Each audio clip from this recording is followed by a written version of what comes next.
El nombre, el título de la conferencia decía en su momento: cancelación del mal o libre albedrío, un dilema del creyente.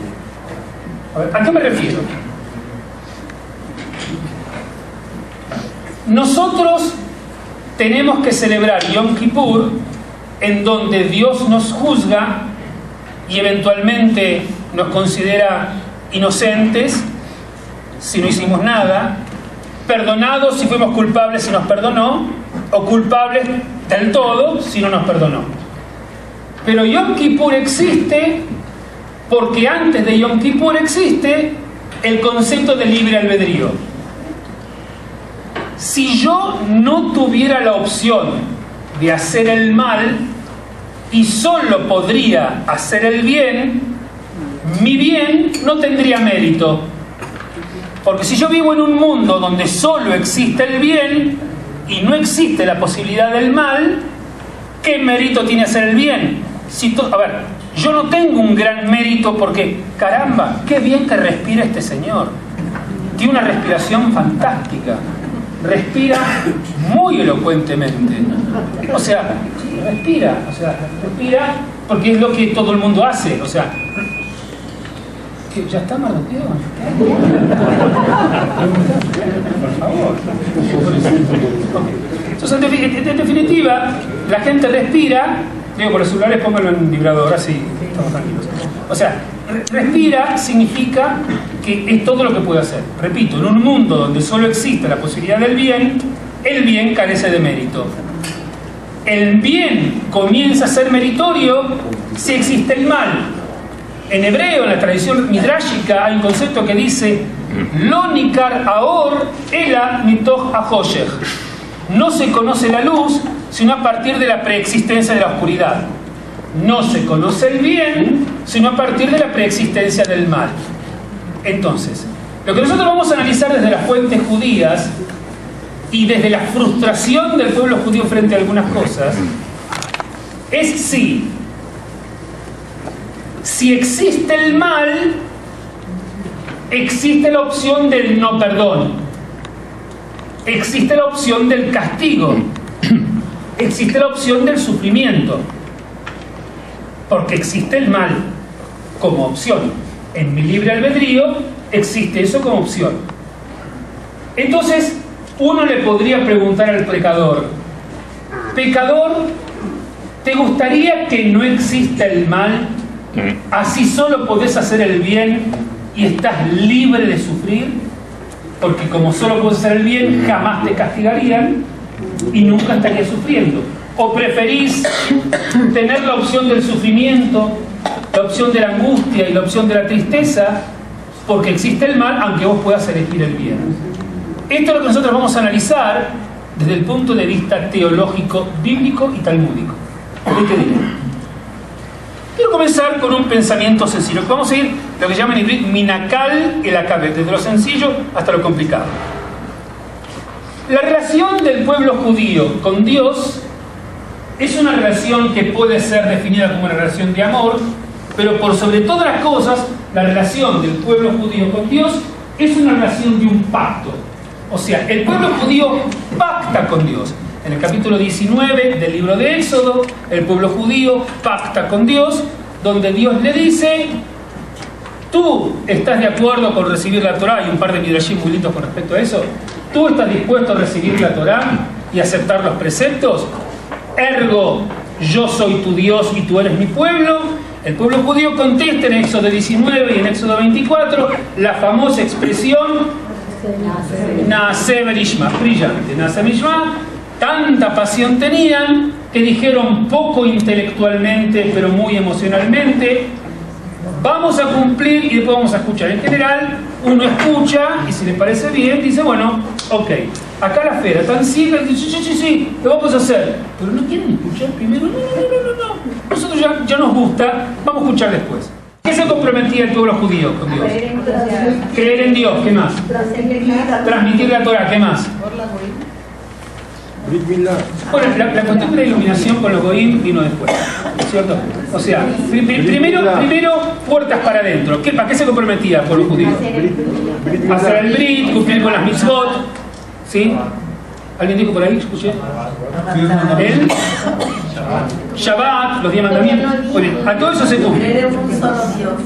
Muy bien, la creencia en un solo Dios, el judaísmo, excelente. Ok, y un montón de cosas más. ¿A qué se comprometía Dios con el pueblo? A cuidarlo. A cuidarlo al pueblo, ¿qué más? Llevarlos a Israel. Muy bien. Elemento importante, no se olviden de ese punto porque va a ser problemático en nuestra plática. Llevarlos a Israel. O sea, el elemento central de la promesa de Dios como parte del pacto es llevarlos a la tierra prometida. O sea, concretamente, el elemento central del pacto entre Dios y el pueblo de Israel es que el pueblo de Israel lo elige a Dios como Dios, cumple con sus mandamientos, lo respeta y no se va con ningún otro Dios, y Dios elige a este pueblo, lo saca de la servidumbre, lo guía por el desierto y lo lleva a la tierra prometida. En términos banales sería lo siguiente, en términos banales. La tierra de Israel es el local que Dios le alquila al pueblo judío. El pueblo judío paga el alquiler mensualmente con mitzvot y con lealtad. Todo el tiempo que el pueblo judío pague el alquiler con mitzvot y lealtad, Dios, que es el dueño de la tierra de Israel, del local, se lo deja. En el momento en que el pueblo de Israel no le paga con mitzvot y qué sé yo, Dios eventualmente tiene el poder para decirle: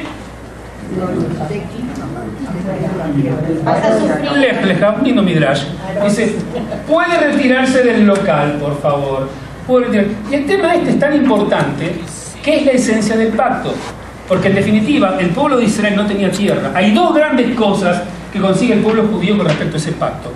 Uno, la ética del monoteísmo, en consecuencia la creencia en un solo Dios, y toda la ética de conducta moral que se divide de la creencia en un solo Dios.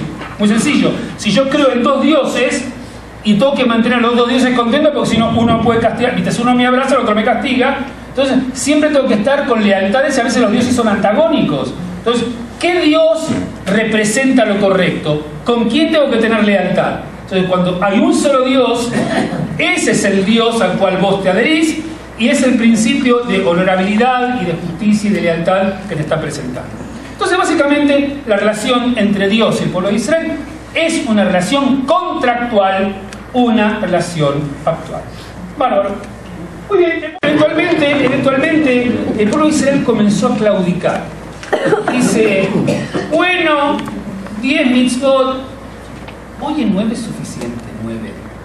Y la una no, 9. Quien dice 9 dice 8. Quien dice 8 dice 7. Entonces Dios comienza a...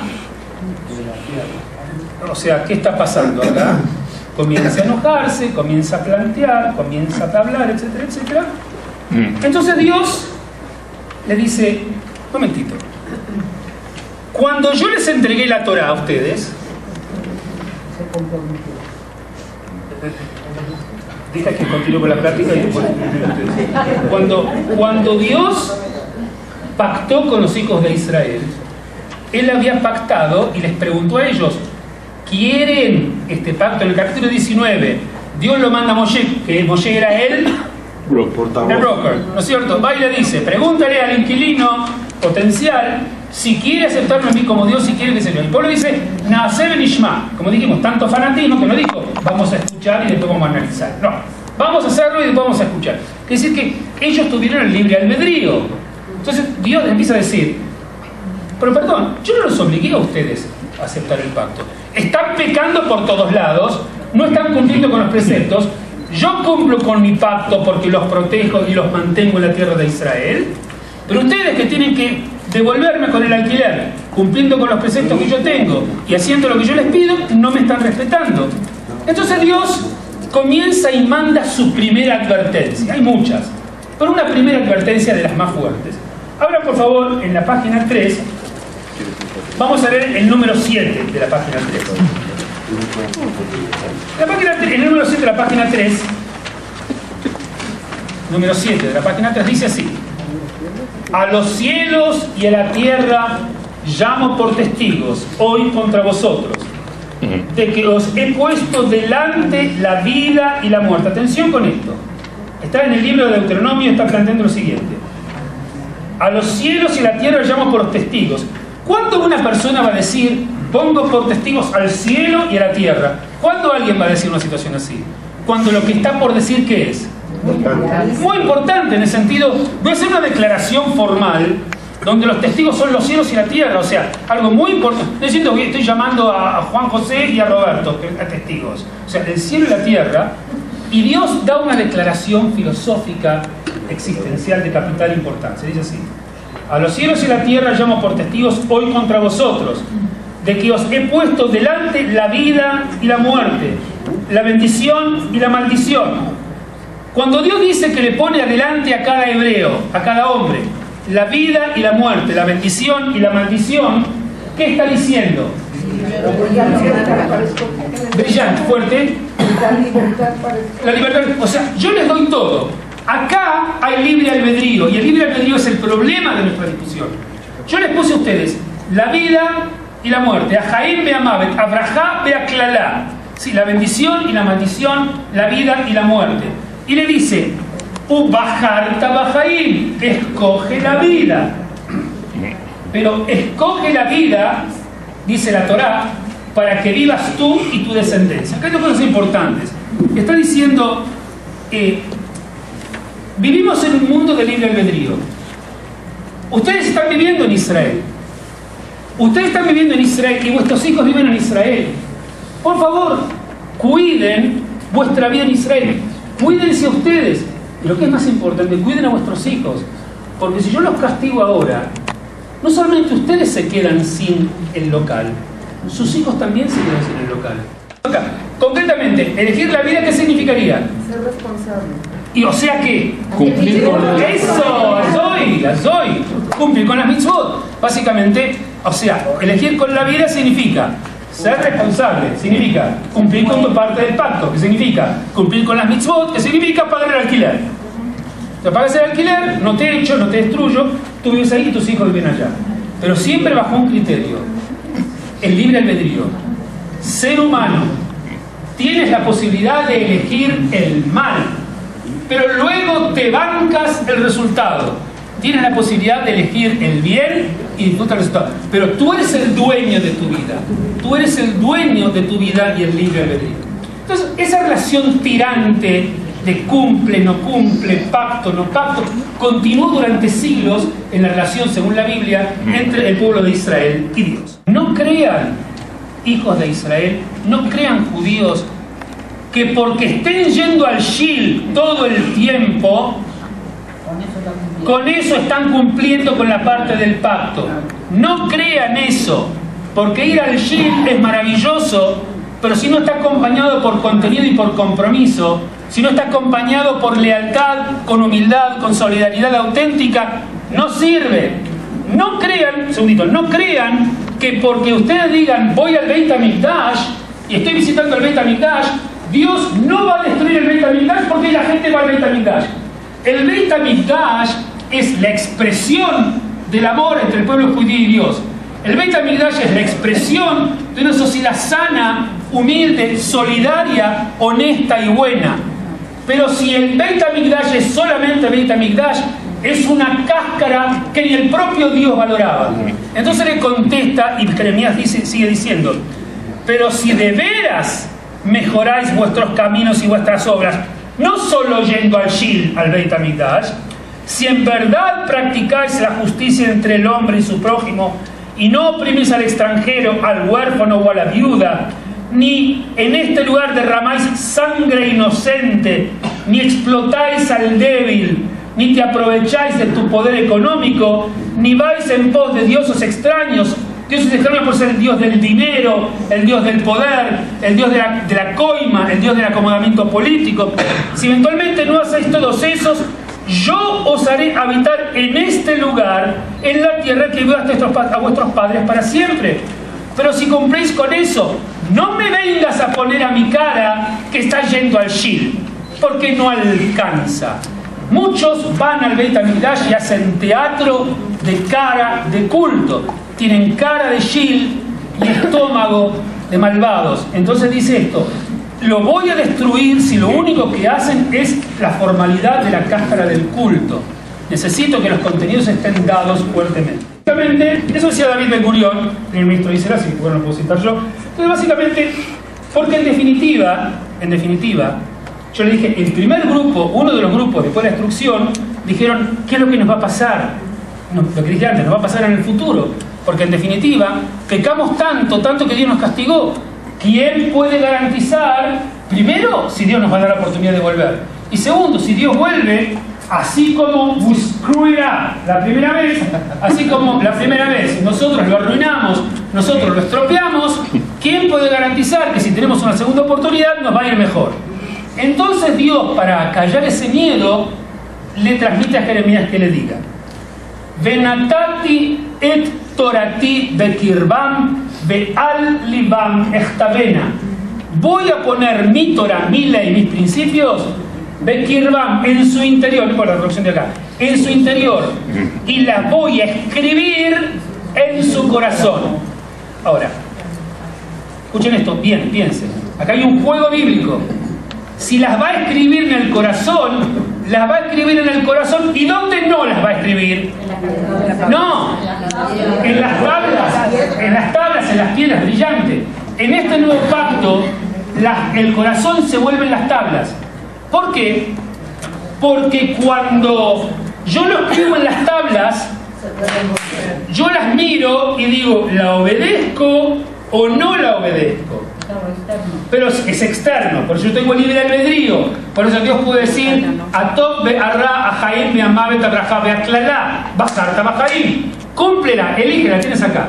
Pero cuando Dios le dice al pueblo, Natati et torati bekirbam be'alibam echtavema, puse la Torah en el corazón de ellos y la escribí en el corazón de ellos, lo que está diciendo, fíjense antes de opinar, dice: pondré mi lengua en su corazón y escribiré en su corazón. ¿Y qué es lo que va a poner? Yo seré su Dios y ellos serán mi pueblo. O sea que el pacto es el pacto de vínculo entre los dos. Pero esta vez no está externo en la tabla, está metido en un chip adentro del corazón del hombre. Entonces sigue diciendo: y no enseñará más ninguno a su prójimo ni ninguno a su hermano diciendo: conoce a Adonai, porque todos me van a conocer, desde el más pequeño de ellos hasta el más grande, dice Adonai. ¿Por qué todos lo van a conocer? Que naces con él. Porque nacen con eso, con el chip. Ahora vamos a llegar, dice: porque perdonaré la maldad de ellos y no me acordaré más de su pecado. Pero Yomru y Shedut Adonai, Kikulam Shedut Adonai, Bimiktanam Beat Dolam, todos lo van a saber. Entonces Dios acá le está diciendo, ¿qué es lo que está pasando? Jeremías le propone al pueblo lo siguiente, le dice: no sufran más. ¿Cómo no vamos a sufrir? Mira todo lo que nos pasó. ¿Y quién nos asegura, si nosotros decimos a Israel de vuelta, que no vamos a pecar? Yo les aseguro. ¿Cómo? Les aseguro anulándoles el libre albedrío. Ahora, escuchen esto bien. Quiero que piensen bien. Anulándoles el libre albedrío. Ya no voy a escribir la ley en la Torah afuera, la ley para que la elijan. Voy a meterla con un chip, voy a apretar un botón, meto el chip adentro del corazón, se cierra, y ahora el chip les va a guiar toda la vida de ustedes. Entonces, cuando de pronto vos querés, voy a pecar, el chip no estás programado para pecar. No podés pecar. Quiero comer un pedazo de jamón. No podés, porque estás programado para no pecar. Entonces tu vida, todos comen kasher, todos son solidarios. Uno está triste, 3.000 tipos corren a socorrerlo. Uno dice: ay, quisiera un sanguchito de pastrón. 1.000 almaceneros judíos van y le dan un sanguchito de pastrón. O sea, solidaridad por todos lados. Ahora yo les pregunto, pero vuelve a ser lo primero que dijo usted: si solo todos son buenos, entonces ¿cuál es la gracia? Entonces yo les pregunto a ustedes. Pero ahora tiene un elemento más que al principio de la charla no tenía. Y es: la terrible desgracia de la Shoah, la terrible desgracia de la destrucción del Beit HaMikdash. Entonces, si ustedes fueran miembros de esa generación, yo creo que opinan esto. Si ustedes fueran miembros de esa generación, que vieron con sus ojos eso, y que están desesperados que no hay teshuvá, que no hay retorno, que no hay salvación, la propuesta teológica de Jeremías que dice que esta es otra ley, otro pacto, es el pacto del chip, donde se pierde el libre albedrío, pero también se pierde el riesgo del castigo. Se pierde la voluntad de elección, pero también se pierde la posibilidad de sufrir con otra Shoah. ¿Con qué se queda? Piensen bien. Piensen bien. ¿Qué elige el pueblo? ¿Qué elige? O sea, la libertad del libre albedrío o la tranquilidad de la moral plena, aunque sin libre albedrío. Y por supuesto la salvación eterna. ¿Qué elegimos y por qué? Y justifiquen. O sea, en definitiva, si a ustedes les parece que la propuesta del bueno de Jeremías, ¿no es cierto?, es una propuesta equivocada, ¿ustedes creen, les pregunto a ustedes, más allá de la opinión de ustedes, ¿ustedes creen que es una propuesta estúpida la de Jeremías? ¿Ustedes creen que es una propuesta totalmente fuera de lugar la de Jeremías? ¿Es una propuesta de esa generación? Bueno, ¿cómo debaten ustedes esta situación? Tengan en cuenta, esa generación, ese pueblo, el Jeremías, la pierde el libre albedrío, pero la salvación garantizada de que no va a haber más castigo. Así como este grupo sentía que Dios lo había abandonado y que por ahí, porque se quemó Jerusalén, ya no iban a tener de venir, porque decían, nosotros tenemos miedo de volver a pecar, ¿y qué pasa si nos pasa de vuelta? Por eso Jeremías le propone lo del chip. Hay otros grupos que dijeron, Dios no es justo. Igual que la Shoah, también en la Biblia se registra un grupo de gente que plantea que no existe la justicia divina, que no existe, y que en definitiva, sobre todo lo que se llama literatura sapiencial, o en hebreo Sifruta Jochma, libros como el libro de Job, como el libro de Coelet, Eclesiastés, ¿no es cierto?, como el libro de Mishlei, donde se comienza a resquebrajar el monolito del vínculo de fe absoluta en la bondad divina. Y surgen textos que cuestionan a Dios. El texto que cuestiona a Dios es una expresión de la frustración de algunos que estuvieron también ahí en el Beit HaMikdash en esa época. Igual que en la Shoah. Algunos dijeron, momentito, yo no merezco la destrucción de Jerusalén. Momentito, yo no pequé tanto. Yo no merezco esto. No, pero qué sé yo, pero que digan lo que quieran. Yo fui un buen tipo, yo no merezco que se me hayan muerto mis hijos en Jerusalén cuando se incendió la ciudad. Yo no merezco haber perdido mis campos, haber perdido mis amigos y la desgracia y ver estos cadáveres tirados por el piso, como cuenta el Talmud en Jerusalén. Yo no merezco esto. Y entonces dicen, evidentemente hay un principio, dice la Biblia, hay un principio distinto a los otros, que el concepto de tzadik verralo rasha betoflo. O sea, evidentemente lo que todo el tiempo pensamos, que es así como cuadradito. Si tú cumples con las mitzvot, te va bien. Si no cumples con las mitzvot, te va mal. Dice, no, yo cumplí con las mitzvot y me fue mal. Y yo conozco un atorrante, ¿no es cierto?, que justo se mudó una semana antes, se fue a vivir a su casa de campo, a Alejandría, en Egipto, y es un atorrante de quinta, tiene 90 años, está rodeado de hijos, de nietos, de riquezas, y mira desde Alejandría sonriente cómo se quema Jerusalén, y él no le tocaron nada, porque migró una semana antes. Y es un atorrante, y vive con la... O sea, entonces evidentemente, dice este segundo grupo, pero vamos a ver, dice, Dios no es justo. Y el concepto de tzadik berralo, rasha betoflo, al hombre justo le puede ir mal y al malo le puede ir bien, es una realidad. Yo les traje en el texto un ejemplo del libro de Job, cómo Job cuenta, Job lo haya venibra en la Mayala, se dice en el Talmud. Job es un personaje ficticio, pero para el Talmud también es ficticio, ¿sí? Para el Talmud también es ficticio.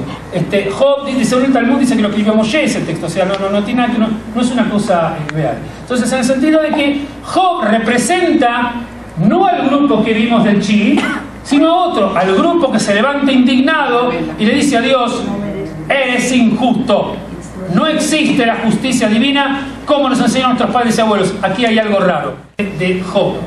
Fíjense lo que escribe Job. Ahora, lo maravilloso es esto, que esto lo escribe Job como representando la frustración por la injusticia divina en la vida, y que nos habla igual que nosotros o igual que nuestros abuelos, o algunos de nuestros abuelos que sobrevivieron a la Shoah.